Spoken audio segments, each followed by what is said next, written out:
Subscribe करिए हमारे channel target UP TET CTET को और बेल आइकन को दबाइए। हेलो फ्रेंड्स, मैं रेनू स्वागत करती हूँ आप सभी भावी अध्यापक एवं अध्यापिकाओं का आपके अपने channel target UP TET CTET में। दोस्तों, आज की इस वीडियो में हम आपके बाल विकास एवं शिक्षण शास्त्र के टॉप 50 क्वेश्चंस को पढ़ने वाले हैं जो आपके एग्जाम के लिए बहुत बहुत महत्वपूर्ण है। दोस्तों, आप लोग को पता है कि 1000 प्लस क्वेश्चंस की सीरीज मैं चला रही हूँ और हर वीडियो में आपको टॉप 50 क्वेश्चंस देखने को मिलते हैं और ये ऐसे क्वेश्चंस हैं जो कहीं ना कहीं किसी न किसी शिक्षक भर्ती एग्जाम में पूछे गए हैं। इसके अलावा किसी न किसी टेट एग्जाम में पूछे गए, सीटेट में पूछे गए हैं। तो ये सब आपके लिए बहुत बहुत महत्वपूर्ण क्वेश्चन है। तो चलिए स्टार्ट करते हैं क्वेश्चन नंबर 451 से 450 तक। ऑलरेडी पिछली की वीडियोस में मैंने पढ़ा दिया, तो आप वहां से जाकर के देख सकते हैं। चलिए यहाँ पर स्टार्ट करते हैं हम। तो क्वेश्चन नंबर 451 देखेंगे यहाँ पर हम। खेल विधि की विशेषता यह है कि कार्य पढ़ाई का स्थान खेल ले ले। इसमें कार्य या पढ़ाई का कोई महत्व नहीं होता। खेल का समावेश करके कार्य पढ़ाई की निरस्ता को दूर करना या खेल के बिना शिक्षा पूरी नहीं हो सकती। दोस्तों, खेल विधि की सबसे अच्छी विशेषता यह है कि बच्चे खेल खेल में पढ़ भी लेते हैं और जो पढ़ाई की निरस्ता है वह दूर भी हो जाती है। तो ऑप्शन नंबर 1 जो है यहाँ पर ये राइट आंसर हो जाएगा। इसके बाद क्वेश्चन नंबर 452 है, खेल विधि का सही अर्थ है। खेल विधि का सही अर्थ क्या है? बालकों की मनोरंजन की इच्छा की पूर्ति मात्र, बालकों को खेल की पूर्ण स्वाधीनता मात्र, बालकों की खेल प्रवृत्ति को संतुष्ट करते हुए लाभप्रद शैक्षिक परिणाम निकालना या उपयुक्त में से कोई नहीं। दोस्तों, राइट आंसर यहाँ पर हो जाएगा बालकों की खेल प्रवृत्ति को संतुष्ट करते हुए लाभप्रद शैक्षिक परिणाम निकालना। यानी कि बच्चों को खेल खेल में ही हम शिक्षा दें ताकि बच्चे खेल खेल में ही बहुत सारी चीजें सीख जाए और उनको पता भी ना चले कि उन्होंने खेल खेल में पढ़ाई भी की है। इसके बाद क्वेश्चन नंबर 453 है, सामूहिक खेलों से छात्र को कौन सा लाभ होता है? सामूहिक खेलों से छात्र को कौन सा लाभ होता है? उत्तरदायित्व निभाने के गुण का विकास होता है, नियम पालन का अभ्यास होता है, मिलकर कार्य करने की ट्रेनिंग या उपयुक्त सभी। तो सामूहिक खेलों से क्या होता है? सामूहिक खेलों से उत्तरदायित्व निभाने का गुण आता है, नियम पालन का अभ्यास होता है, मिलकर कार्य करने की ट्रेनिंग भी मिलती है। तो ऑप्शन नंबर डी जो है ये राइट आंसर हो जाएगा, उपयुक्त सभी। क्वेश्चन नंबर 454 है, पढ़ाई में छात्र का ध्यान आकृष्ट करने हेतु आप क्या करेंगे?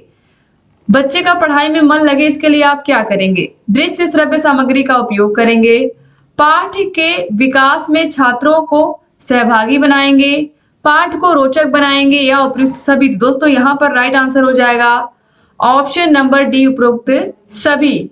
क्वेश्चन नंबर 455 है, आप विज्ञान के अध्यापक नहीं हैं।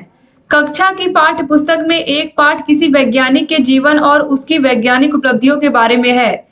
ऐसी स्थिति में आप उस पाठ के संबंध में क्या करेंगे? छात्रों से कह देंगे कि वे उस पाठ को स्वयं पढ़ लें। स्कूल में विज्ञान के अध्यापक से अनुरोध करेंगे कि वह आपकी कक्षा के छात्रों को वह पाठ पढ़ा दें। स्वयं उस वैज्ञानिक के जीवन और उसकी वैज्ञानिक उपलब्धियों के बारे में पढ़कर छात्रों को स्वयं वह पाठ पढ़ाएंगे या उपयुक्त में से कोई नहीं। एक टीचर होने के नाते आपको अगर किसी विषय का ज्ञान नहीं है या कोई चीज नहीं आ रही है तो आपको पहले उसको खुद सीखना है, क्योंकि आपको पता है जो अध्यापक होता है वो जीवन भर क्या होता है? लर्नर होता है। जीवन भर वह कुछ ना कुछ सीखता रहता है। तो अगर उसे बच्चों को सिखाना है तो उसे वह चीज आनी चाहिए, क्योंकि आज इस चैप्टर को पढ़ा दिया, अगले साल फिर उस चैप्टर को पढ़ाना रहेगा तो क्या फिर उस टीचर को ढूंढने जाएंगे जिनसे उन्होंने पढ़वा लिया था? तो इसलिए जरूरी है कि टीचर खुद उस पाठ को पढ़ करके उनकी उपलब्धियों के बारे में जाने और फिर उस पाठ को बच्चों को पढ़ाएं। तो ऑप्शन नंबर सी यहाँ पर राइट आंसर हो जाएगा। इसके बाद क्वेश्चन नंबर 456 है, कक्षा में नया पाठ पढ़ाने से पहले शिक्षक को बच्चों का हाल चाल पूछ लेना चाहिए, पिछले दिन पढ़ाए गए पाठ के संबंध में छात्रों की समस्याओं का निवारण करना चाहिए, नए पाठ के बारे में बच्चों की रुचि और जिज्ञासा पैदा कर लेनी चाहिए। इसके अलावा बच्चों को बता देना चाहिए कि वे नए पाठ के लिए दत्तचित्त होकर तैयार हो जाएं। तो दोस्तों, यहाँ पर देखिए राइट आंसर हो जाएगा, जिस भी नए लेसन को हम पढ़ाने जा रहे हैं उसके बारे में बच्चों के अंदर रुचि और जिज्ञासा पैदा हो जाए ताकि बच्चे बहुत ही ध्यान से उस चैप्टर को पढ़ें। इसके बाद आगे बढ़ेंगे हम। क्वेश्चन नंबर 457 है, भारत में राज्यों के शिक्षा मंत्रियों के सम्मेलन की अध्यक्षता कौन करता है? प्रधानमंत्री, भारतीय संघ का मानव संसाधन विकास मंत्री, उपराष्ट्रपति या उप शिक्षा मंत्री। दोस्तों यहां पर राइट आंसर हो जाएगा भारतीय संघ का मानव संसाधन विकास मंत्री, जिसे अब मानव संसाधन विकास मंत्रालय को अब हम शिक्षा मंत्रालय के नाम से जानते हैं। तो इसकी अध्यक्षता कौन करेगा? आप शिक्षा मंत्री करेंगे। सभी विभिन्न राज्यों के शिक्षा मंत्री जब आएंगे सम्मेलन में तो उसकी अध्यक्षता शिक्षा मंत्री करेंगे, क्योंकि अब मानव संसाधन एवं विकास मंत्रालय का नाम बदल के क्या कर दिया गया है? शिक्षा मंत्रालय। इसके बाद क्वेश्चन नंबर 458 है, भारतीय संविधान के अनुसार निम्न में से क्या नागरिकों का मौलिक अधिकार है? प्रारंभिक शिक्षा, नर्सरी शिक्षा, माध्यमिक शिक्षा या व्यावसायिक शिक्षा। तो भारतीय संविधान में आपको पता है कि 6 से लेकर के 14 वर्ष तक के सभी बालक एवं बालिकाओं को निःशुल्क एवं अनिवार्य शिक्षा की व्यवस्था है। ये सभी बच्चों का अधिकार है, तो इसे हम कहते हैं प्रारंभिक शिक्षा। ऑप्शन ए सही हो जाएगा। क्वेश्चन नंबर 459 है, राष्ट्रीय शिक्षा नीति जारी करने का उत्तरदायित्व किसका है? संघ सरकार का, राज्य सरकार का, राष्ट्रीय शैक्षिक संस्थान का या परीक्षा बोर्ड का? राइट आंसर है संघ सरकार का। ऑप्शन नंबर ए सही जगह, जिसके केंद्र में सरकार होगी। इसके बाद क्वेश्चन नंबर 460 है, भारत में अंग्रेजी शिक्षा प्रारंभ करने का समर्थन किसने किया था? राजा राम मोहन राय, स्वामी दयानंद सरस्वती, स्वामी विवेकानंद या फिर जाकिर हुसैन? तो राइट आंसर यहां पर हो जाएगा राजा राम मोहन राय ने। ऑप्शन ए सही हो जाएगा। क्वेश्चन नंबर 461 पर आते हैं, केंद्र सरकार में शिक्षा का संचालन कौन सा मंत्रालय करता है? तो केंद्र सरकार में शिक्षा का संचालन कौन करता है? मैंने आपको बताया कि शिक्षा मंत्रालय। ऑप्शन ए जो है ये सही हो जाएगा। क्वेश्चन नंबर 462 पर आते हैं, महात्मा गांधी के अनुसार प्राथमिक स्तर पर शिक्षा का माध्यम क्या होना चाहिए? तो महात्मा गांधी के अनुसार बच्चे की जो प्राथमिक शिक्षा है वह उसकी मातृभाषा में होना चाहिए, ना कि हिंदी, अंग्रेजी या उसकी प्रादेशिक भाषा। जो उसकी मातृभाषा है, अगर उसकी मातृभाषा हिंदी है तो हिंदी में होना चाहिए, अगर अंग्रेजी है तो अंग्रेजी में। जो भी बच्चे की मातृभाषा है उसी भाषा में उसे प्राथमिक स्तर की शिक्षा यानी कक्षा 1 से 8 तक की शिक्षा उसको मिलनी चाहिए। क्वेश्चन नंबर 463 है, विद्यालय व घर या परिवार के परस्पर सहयोग हेतु यह समिति बनाई जानी चाहिए। कौन सी समिति?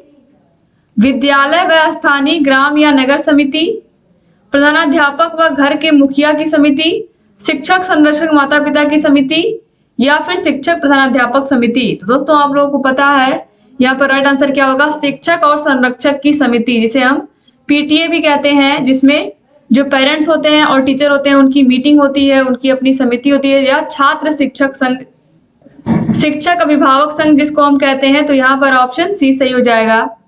क्वेश्चन नंबर 464 है, विद्यालय को सामुदायिक केंद्र यानी कि कम्युनिटी सेंटर के रूप में बनाने में इसमें सहायता मिलती है। माता पिता व शिक्षकों को इसमें सहायता मिलती है। माता पिता शिक्षकों को इसमें सहायता मिलती है। शिक्षकों को बच्चों की पारिवारिक स्थिति का ज्ञान होता है। माता पिता को विद्यालय में उनके बच्चों की गतिविधियों की जानकारी मिल जाती है, या उपरोक्त सभी। तो विद्यालय को सामुदायिक केंद्र के रूप में बनाने में किसमें सहायता मिलती है? माता पिता और शिक्षक सभी को इसमें सहायता मिलती है, क्योंकि जो टीचर होते हैं वो बच्चों के जो माता पिता होते हैं उनसे उनका अच्छा संबंध बन जाता है, और शिक्षकों को भी हर एक बच्चे के पारिवारिक स्थिति का ज्ञान होता है, किसके पिताजी क्या करते हैं, किसके यहाँ खेती होती है, किसके यहाँ हर बच्चे के बारे में टीचर को नॉलेज हो जाती है। और माता पिता को विद्यालय में उनके बच्चे क्या क्या गतिविधियां करते हैं, किस तरीके से वो पढ़ाई करते हैं, इसके बारे में भी जानकारी मिल जाती है। तो इस तरीके से यहाँ पर जो ऑप्शन नंबर डी है वो राइट आंसर हो जाएगा, उपरोक्त सभी। क्वेश्चन नंबर 465 है, नवोदय विद्यालयों में कुल सीटों का कितना प्रतिशत ग्रामीण छात्रों को प्रवेश दिया जाता है? यानी कि जो नवोदय विद्यालय की कुल सीटें होती हैं उसमें कितना परसेंट ग्रामीण छात्रों को प्रवेश दिया जाता है? तो 75% ग्रामीण स्तर के बच्चे होते हैं, 25% शहरी स्तर के बच्चे होते हैं। क्वेश्चन नंबर 466 है, संविधान में शिक्षा को किस सूची में सम्मिलित किया गया है? तो केंद्र सूची, राज्य सूची, समवर्ती सूची या उपरोक्त सभी? तो जो शिक्षा है उसको समवर्ती सूची में रखा गया है, यानी कि इस पर राज्य सरकार भी कानून बना सकती है और केंद्र सरकार भी कानून बना सकती है। क्वेश्चन नंबर 467 है, आधुनिकीकरण में निम्नलिखित विचार सम्मिलित है? समाजवाद, धर्मनिरपेक्षता, विज्ञान व तकनीकी का प्रयोग या उपरोक्त सभी? तो आधुनिकीकरण में जो सबसे प्रमुख चीज है वो आती है समाजवाद भी, धर्मनिरपेक्षता भी और विज्ञान व तकनीकी का प्रयोग भी। तो ऑप्शन नंबर डी जो है ये राइट आंसर हो जाएगा। क्वेश्चन नंबर 468 है कोठारी आयोग। कोठारी शिक्षा आयोग ने समता मूलक समाज में कमजोर वर्ग का शोषण कम से कम होने के लिए निम्नांकित साधन बताए हैं। इसमें कौन कौन से हैं?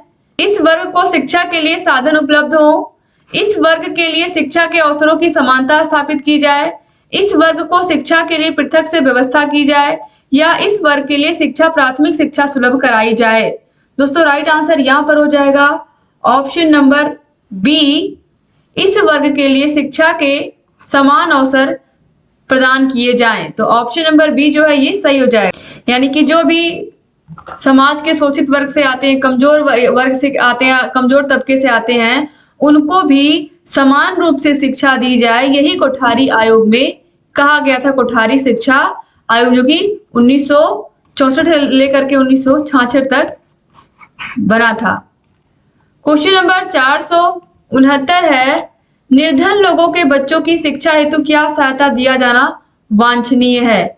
निःशुल्क शिक्षा, निःशुल्क पठन सामग्री, मध्याह्न भोजन, निःशुल्क उपरोक्त सभी। तो यहाँ पर राइट आंसर हो जाएगा दोस्तों निःशुल्क शिक्षा, निःशुल्क पठन सामग्री, निःशुल्क मध्याह्न भोजन, या ऑप्शन डी उपरोक्त सभी। क्वेश्चन नंबर 470 है सर्व शिक्षा अभियान का क्या उद्देश्य है? गांव में सभी को शिक्षा, सकल शिक्षा अभियान, सार्वभौमिक प्राथमिक शिक्षा, या लोक जुम्बिश। राइट आंसर यहाँ पर हो जाएगा सार्वभौमिक प्राथमिक शिक्षा, यानी कि सभी लोगों को समान रूप से प्राथमिक शिक्षा का अधिकार है, वह समाज के किसी भी वर्ग से, किसी भी जाति से, किसी भी धर्म से आता हो। तो ऑप्शन नंबर सी जो है ये सही हो जाएगा। इसके बाद क्वेश्चन नंबर 471 पर आते हैं कोठारी शिक्षा आयोग ने शिक्षा के उद्देश्य जीवन की तैयारी के लिए किसे पाठ्यक्रम का अभिन्न अंग माना है? कोई व्यवसाय, कार्य अनुभव, या वर्क एक्सपीरियंस, उद्योग, या उपरोक्त में से कोई नहीं। राइट आंसर दोस्तों यहाँ पर हो जाएगा कार्य अनुभव, यानी कि वर्क एक्सपीरियंस को यहाँ पर जीवन की तैयारी के लिए अहम अंग माना है। यानी कि वर्क एक्सपीरियंस अगर आपके पास रहेगा, कार्य अनुभव रहेगा, तो आप कहीं पर भी कोई भी कार्य करके अपना जीविकोपार्जन कर पाएंगे। क्वेश्चन नंबर 472 पर आते हैं लोकतंत्र में शिक्षक को शिक्षार्थी का यह माना जाता है आध्यात्मिक गुरु, अनुशासक, संरक्षक, या मित्र, दार्शनिक एवं पथ प्रदर्शक। तो राइट आंसर है मित्र, दार्शनिक एवं पथ प्रदर्शक माना जाता है किसको? शिक्षक को। क्वेश्चन नंबर 473 है लोकतंत्र में विद्यालय को यह बनना चाहिए राजनीतिक प्रशिक्षण केंद्र, धार्मिक व आध्यात्मिक केंद्र, सामुदायिक केंद्र, या खेलकूद का केंद्र। तो दोस्तों लोकतंत्र में विद्यालय होना चाहिए एक सामुदायिक केंद्र, यानी कि किसी भी जाति, किसी भी वर्ग, किसी भी धर्म के बच्चे आकर के यहाँ विद्यालय में पढ़ाई कर सकते हैं बिना किसी भेदभाव के, वह अपने जीवन में शिक्षा को प्राप्त करके और आगे बढ़ सकते हैं। तो ऑप्शन सी सही हो जाएगा। क्वेश्चन नंबर 474 है धर्मनिरपेक्षता का क्या अर्थ है? कि राज्य किसी एक धर्म पर आधारित नहीं होगा, कोई धार्मिक भेदभाव नहीं करेगा, सभी को अपने धर्म को मानने व उसके प्रचार की पूर्ण स्वतंत्रता होगी, या उपरोक्त सभी। तो दोस्तों यहाँ पर राइट आंसर हो जाएगा ऑप्शन नंबर डी उपरोक्त सभी। क्वेश्चन नंबर 475 है शैक्षिक अवसरों की समानता की आवश्यकता निम्नांकित कारण से है। कौन से कारण से है शैक्षिक अवसरों की समानता? इससे समता मूलक समाज की स्थापना हो सकेगी, इससे लोकतांत्रिक व्यवस्था सफल होगी, इससे राष्ट्र के लोगों में प्रतिभा की खोज का विस्तार होगा, या उपरोक्त सभी। दोस्तों यहाँ पर राइट आंसर हो जाएगा इससे समता मूलक समाज की स्थापना हो सकेगी। तो ऑप्शन नंबर ए जो है ये सही हो जाएगा। क्वेश्चन नंबर 476 है ग्रामीण क्षेत्रों में अच्छी शिक्षा की व्यवस्था हेतु राष्ट्रीय शिक्षा नीति 1986 में जिला स्तर पर निम्नांकित विद्यालयों को खोलने का संकल्प किया गया। केंद्रीय विद्यालय, सैनिक विद्यालय, नवोदय विद्यालय, या आश्रम विद्यालय। दोस्तों यहाँ पर राइट आंसर हो जाएगा option number C Navodaya Vidyalaya. Option C यहाँ पर सही हो जाएगा नवोदय विद्यालय। इसके बाद क्वेश्चन नंबर 470 है ऑपरेशन ब्लैक बोर्ड कार्यक्रम का उद्देश्य प्राथमिक शिक्षा का निम्नांकित पक्ष सबल करना है गुणवत्ता, परिमाण, शिक्षण सामग्री या उपरोक्त सभी। तो यहाँ पर राइट आंसर हो जाएगा दोस्तों ऑप्शन नंबर ए गुणवत्ता, यानी कि जो शिक्षा है गुणवत्ता पूर्ण हो। ऑपरेशन ब्लैक बोर्ड योजना 1987 में संचालित होना शुरू हो गई थी, क्योंकि 1986 की जो राष्ट्रीय शिक्षा नीति 1986 थी उसी के अंतर्गत ऑपरेशन ब्लैक बोर्ड योजना को चलाया गया था, आप लोगों को पता ही है। इसके बाद क्वेश्चन नंबर 478 है, शिक्षा के उद्देश्य बदलते रहने चाहिए क्योंकि समाज का स्वरूप स्थिर रहता है, सामाजिक परिवर्तन कठिन है, शिक्षा से ही बदलता या परिवर्तनशील है। तो राइट आंसर दोस्तों यहाँ पर हो जाएगा ऑप्शन नंबर डी, समाज जो है वो परिवर्तनशील है, हमेशा बदलता रहता है, सोच बदलती रहती है, तो इसीलिए शिक्षा का उद्देश्य भी बदलते रहना चाहिए। क्वेश्चन नंबर 479 है, शिक्षा की पाठचर्या बदलती रहनी चाहिए क्योंकि समाज शिक्षा को इसके लिए विवश करता है, समाज की आवश्यकताएं बदलती रहती हैं, इससे ही समाज में परिवर्तन आता है, या पाठचर्या सामाजिक निर्देश का पालन नहीं करती है। तो राइट आंसर यहाँ पर हो जाएगा ऑप्शन नंबर बी, समाज की आवश्यकताएं बदलती रहती हैं, इसीलिए शिक्षा की पाठचर्या है या जो पाठ्यक्रम है उसमें बदलाव होते रहना चाहिए हमेशा। जिस हिसाब से समाज में डिमांड हो वैसे ही क्या करना पड़ता है, सप्लाई। तो जिस शिक्षा की आवश्यकता हो उसी शिक्षा को अडॉप्ट करना चाहिए। क्वेश्चन नंबर 480 पर आते हैं, अनिवार्य शिक्षा के मार्ग में बाधाएं हैं, अपव्यय की समस्या, जन चेतना की कमी, शिक्षा के महत्व की अज्ञानता या उपरोक्त सभी। तो यहाँ पर राइट आंसर हो जाएगा ऑप्शन नंबर डी, उपरोक्त सभी। क्वेश्चन नंबर 481 पर आते हैं, कोठारी शिक्षा आयोग ने बिना किसी हिंसक क्रांति के देश में परिवर्तन लाने का एक ही साधन माना है, शिक्षा, अहिंसा, सत्य, सत्याग्रह। तो कोठारी आयोग ने शिक्षा को ही क्या माना है, देश में परिवर्तन लाने की क्रांति या क्रांति। यहाँ पर हिंसक, कोठारी शिक्षा आयोग ने बिना किसी हिंसक क्रांति के देश में परिवर्तन लाने का एक ही साधन माना, और वो क्या है, शिक्षा है। क्वेश्चन नंबर 482 है, शैक्षिक अवसरों की समानता हेतु कोठारी शिक्षा आयोग ने निम्नलिखित विद्यालयों की योजना पर बल दिया है, केंद्रीय विद्यालय, राजीव गांधी विद्यालय, पड़ोसी विद्यालय या नवोदय विद्यालय। तो शैक्षिक अवसरों की समानता हेतु कोठारी आयोग ने पड़ोसी विद्यालयों को, यहाँ पर पड़ोसी विद्यालयों की योजना पर बल दिया। इसका मतलब क्या है कि जो बच्चों का स्कूल हो वो पड़ोस में ही हो, बहुत दूर ना हो जहां पे बच्चों को बहुत दूरी पर जाकर के एजुकेशन लेना पड़े। क्वेश्चन नंबर 483 है, राष्ट्रीय शिक्षा नीति 1986 में समाविष्ट समान पाठ्यक्रम या कोर करिकुलम का उद्देश्य निम्नलिखित मूल्य का विकास करना है, धर्मांधता, भाग्यवाद, धर्मनिरपेक्षता या रूढ़िवाद। तो राइट आंसर यहाँ पर हो जाएगा ऑप्शन नंबर बी, धर्मनिरपेक्षता। दोस्तों धर्मनिरपेक्षता के विषय में हमेशा बताया गया है, संविधान में बताया गया है कि किसी भी विशेष धर्म को यहाँ पर हमारे देश में कोई बहुत ख्याति नहीं प्राप्त है, या इस तरीके से हम कह सकते हैं कि सभी धर्मों को यहाँ पर समान माना गया। संविधान में सभी धर्म क्या है, समान है, और धर्मनिरपेक्षता वाला देश है हमारा, क्योंकि सभी धर्मों को यहाँ पर समान रूप से सभी धर्मों का आदर किया जाता है। तो ऑप्शन नंबर बी जो है ये सही हो जाएगा। क्वेश्चन नंबर 484 है, कोठारी शिक्षा आयोग ने शिक्षा की पुनर्रचना की अभिशंसा समाज को किस प्रकार का बनाने हेतु की थी, बंद समाज को उन्मुक्त समाज बनाने हेतु, पुरातन रूढ़ियों का समाज द्वारा संरक्षण हेतु, केवल भारतीय मूल्यों पर आधारित समाज हेतु या उपरोक्त सभी। तो राइट आंसर यहाँ पर हो जाएगा, यहाँ पर राइट आंसर दोस्तों हो जाएगा ऑप्शन नंबर सी, केवल भारतीय मूल्यों पर आधारित समाज हेतु। क्वेश्चन नंबर 485 है, पिछड़े वर्गों में शिक्षा के समान अवसर के पात्र हैं महिलाएं, अनुसूचित जातियां, अनुसूचित जनजातियां, उपरोक्त सभी। तो यहाँ पर राइट आंसर हो जाएगा ऑप्शन नंबर डी, उपरोक्त सभी। क्वेश्चन नंबर 486, अपव्यय अवरोधन की समस्या को दूर करने का उपाय है, सार्वभौमिक नामांकन, घर के पास विद्यालय हो, प्राथमिक पाठ्यक्रम पूर्ण होने तक बालकों को स्कूल में रोका जाए, या उपरोक्त सभी। दोस्तों राइट आंसर है ऑप्शन नंबर डी, उपरोक्त सभी। क्वेश्चन नंबर 487 पर आते हैं। 487 देखिए क्या है, धर्मनिरपेक्षता का शिक्षा पर निम्नलिखित कौन सा प्रभाव पड़ता है, विद्यालयों में धर्म विशेष की शिक्षा समाप्त हो जाती है, प्रवेश का आधार धर्म नहीं होता है, सभी धर्मों के उत्सवों को मनाया जाता है, या उपरोक्त सभी। तो right answer option number D ही होगा, उपरोक्त सभी, यानी कि सभी धर्मों को समान रूप से यहाँ पर माना गया है, और विद्यालय में किसी एक धर्म की शिक्षा नहीं दी जाती है, सभी धर्मों को समान रूप से माना गया है। क्वेश्चन नंबर 488 पर आते हैं। भारतीय संविधान की प्रस्तावना में किस बात पर बल दिया गया है? न्याय, स्वतंत्रता, समानता या उपरोक्त सभी? तो राइट आंसर यहाँ पर हो जाएगा ऑप्शन नंबर समानता पर बल दिया गया है। ऑप्शन नंबर सी जो है ये सही हो जाएगा। क्वेश्चन नंबर 489 है। अनुसूचित जनजातियों की शिक्षा में भाषा की कठिनाई दूर करने हेतु ढेबर आयोग ने क्या क्या सुझाव दिए थे? क्षेत्र विशेष की बोलियों को कक्षा 1 व 2 में शिक्षा का माध्यम बनाया जाए, क्षेत्र विशेष की बोलियों व जन जीवन से संबंधित प्रशिक्षण शिक्षकों को दिया जाए, मातृभाषा में प्रारंभिक शिक्षा दी जाए या उपरोक्त सभी?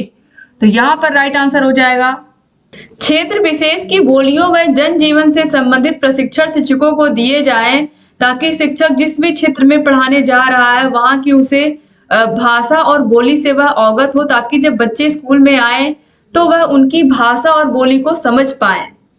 इसके बाद क्वेश्चन नंबर 490 है। लोकतंत्र की सफलता हेतु बालक की पाठ्यक्रम सहभागी क्रियाओं का संचालन इस प्रकार होना चाहिए? कठोरता से, लोकतांत्रिक तरीके से, समाजवादी तरीके से या उन्मुक्त?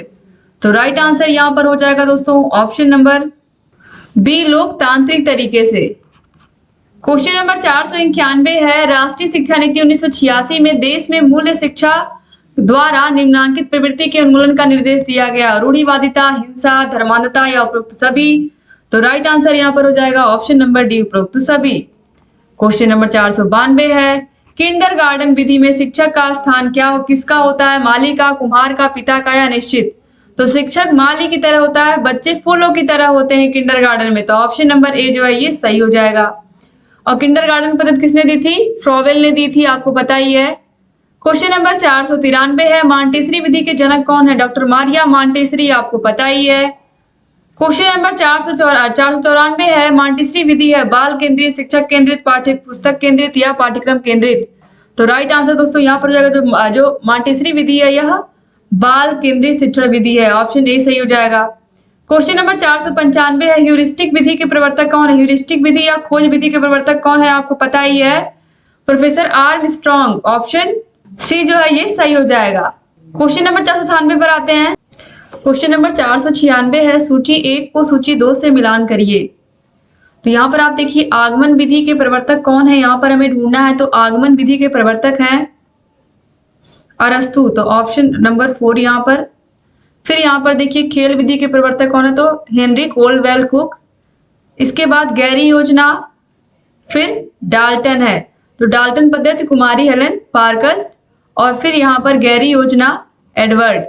तो यहाँ पर आप देखिए पहले का चौथा, दूसरे का दूसरा, तीसरे का पहला और चौथे का तीसरा। तो यहाँ पर ऑप्शन नंबर डी जो है ये राइट आंसर हो जाएगा। क्वेश्चन नंबर 497 है। ज्ञानेंद्रियों द्वारा शिक्षा देने वाली विधि कौन सी है? ज्ञानेंद्रियों के माध्यम से शिक्षा देने वाली विधि कौन सी है? मॉन्टेसरी, ह्यूरिस्टिक, किंडरगार्टन या प्रोजेक्ट?